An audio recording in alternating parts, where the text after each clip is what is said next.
China, China, China, China, China, China, China, China, China, China, China now, China, China. You know, China. I know China very well. Hello everyone, and welcome to Geopolitical Trends, where truth matters.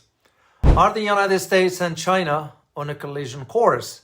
As the geopolitical landscape is shifting, not to the liking of the United States, if I may add, many wonder what lies ahead for the US-China, the only two major global powers that matter.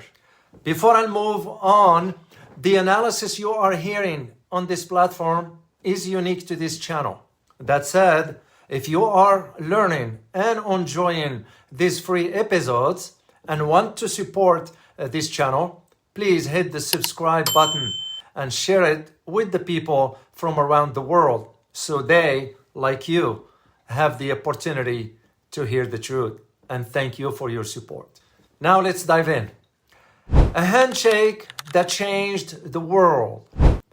Back in February 1972, President Nixon stepped onto Chinese soil, marking a pivotal moment in international diplomacy.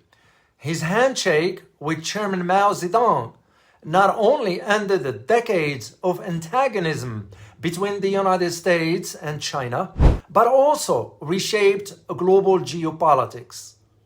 This historic encounter set the stage for a complex relationship that has oscillated between cooperation and competition over the past half century. Today, as the world's two largest economies, the United States and China find themselves at a crossroads, navigating challenges and opportunities that will define the future of international relations. From rapprochement to rivalry, the thawing of US-China relations began with Nixon's groundbreaking visit in 1972, leading to the Shanghai Communique, where both nations acknowledged their differences, yet expressed a desire to work together. This rapprochement was driven by mutual strategic interests, particularly counterbalancing Soviet influence during the Cold War. In 1979, under President Jimmy Carter, formal diplomatic relations were established, further solidifying ties. However, the relationship has been fraught with tensions, from the Tiananmen Square incident in 1989 to disputes over trade practices and human rights, incidents instigated by the West, if I may add. In his article, The Myth Making Around Tiananmen Square by Abdurrahman, who argued, and I quote, "The media, Oualaalou, about it was marked by the typical narratives of freedom struggling against totalitarianism, along with mourning the hundreds, probably thousands, of students massacred on June 4th, 1989 by the Chinese army. It has become a ritual to repeat the story every year for the consumption of the global audience.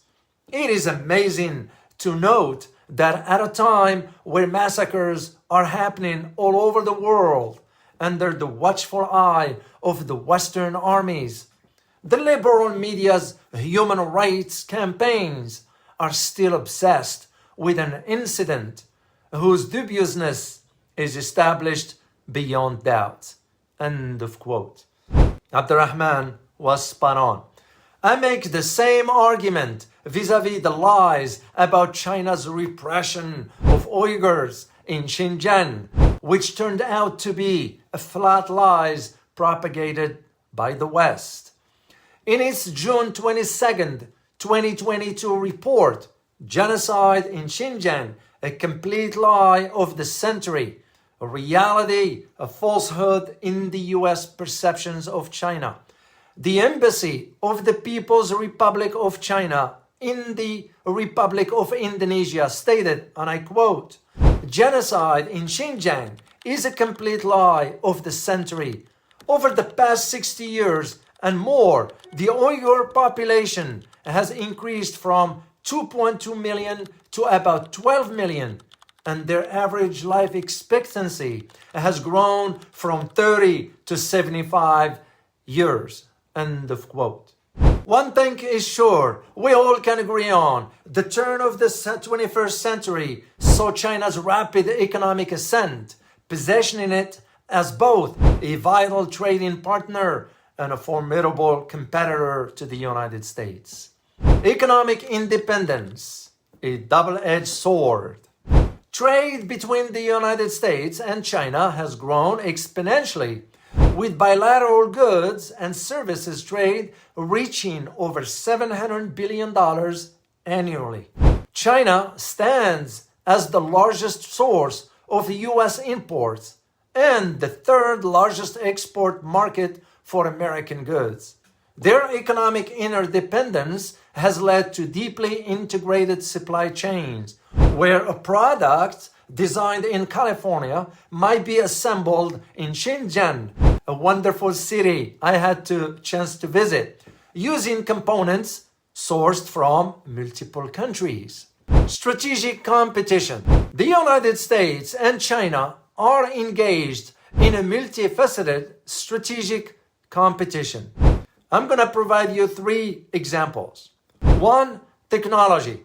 China's lead in areas like artificial intelligence and 5G has raised alarm in the United States, leading to restrictions on Chinese tech firms and increased investments in domestic innovation. 2. Military.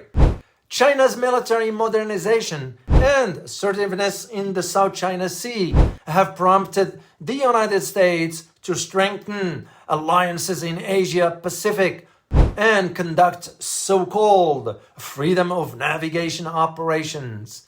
But let's be honest, the objective is to provoke the Chinese. Number 3, geopolitical influence. Initiatives like China's BRI, Belt and Road Initiative, aim to not only expand its global footprint, but also create alternatives so other countries can break away from the shackles of the US influence and dominance.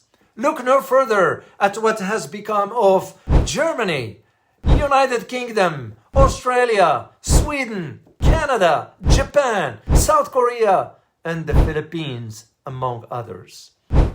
This strategic rivalry is evident in policies and actions from both nations, reflecting a complex interplay of competition and cautious engagements. The United States perspective, challenges and opportunities. From the American perspective, the rise of China presents several challenges. 1. Economic concerns. The United States trade deficit with China reached $310.8 billion in 2023, fueling debates over fair trade practices. Allegations of intellectual property theft have led to legal actions and tariffs aiming to protect American industries. Yeah, wishful thinking, if I may add. 2. Strategic competition. China's defense budget has seen consistent growth, with a 6.8% increase in 2023, raising concerns about regional security and the balance of power. Yet, our defense budget is about to reach $1 trillion.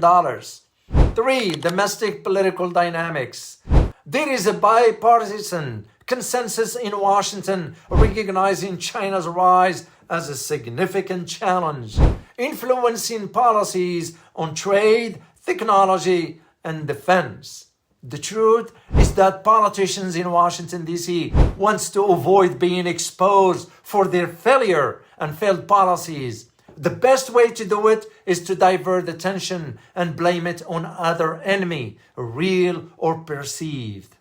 The Chinese perspective. Navigating the global stage, China leadership views its relationship with the United States through the lenses of national rejuvenation. 1. Economic reform and aspirations. transitioning from a manufacturing-based economy to one driven by innovation. China aims to become a global leader in high-tech industries and is already taking the lead. And they are making major strides already. 2. Strategic priorities. Asserting sovereignty claims, particularly regarding Taiwan and the South China Sea, remains paramount. China seeks to expand its influence in the Asia-Pacific and beyond, positioning itself as a counterbalance to the United States' dominance. Number 3, domestic challenges. Maintaining economic growth amidst a rapidly aging population and managing social stability and ensuring political legitimacy are ongoing concerns for the Chinese government. Balancing these internal and external pressures requires a nuanced approach to international relations, and that is exactly what China is doing, especially dealing with the United States. Looking ahead, what's next in the US-China relationship? The future trajectory of the US-China relations is uncertain, with several potential scenarios. 1. A potential for conflict. Miscalculations or aggressive posturing, particularly in hot spots like Taiwan Strait, could escalate into open conflict. Both nations must exercise caution to avoid a new Cold War scenario like. 2. Need for communication and dialogue. Establishing clear channels of communication and developing mechanisms for conflict resolution. The importance of international cooperation, building multilateral frameworks for managing global challenges and fostering a more stable and peaceful world. But how can we expect this from the American side when arrogance and a sense of superiority and exceptionalism still guide Washington, D.C. decisions? Till the United States comes to grip with the reality, and that is, talking to China will have to be done on an equal footing. Otherwise, China is moving on, and so is the rest of the world without America, if I may add. If you like this video, please hit the like button and don't forget to subscribe. As always, remember, geopolitics impact your daily life in more ways than one. Till next time.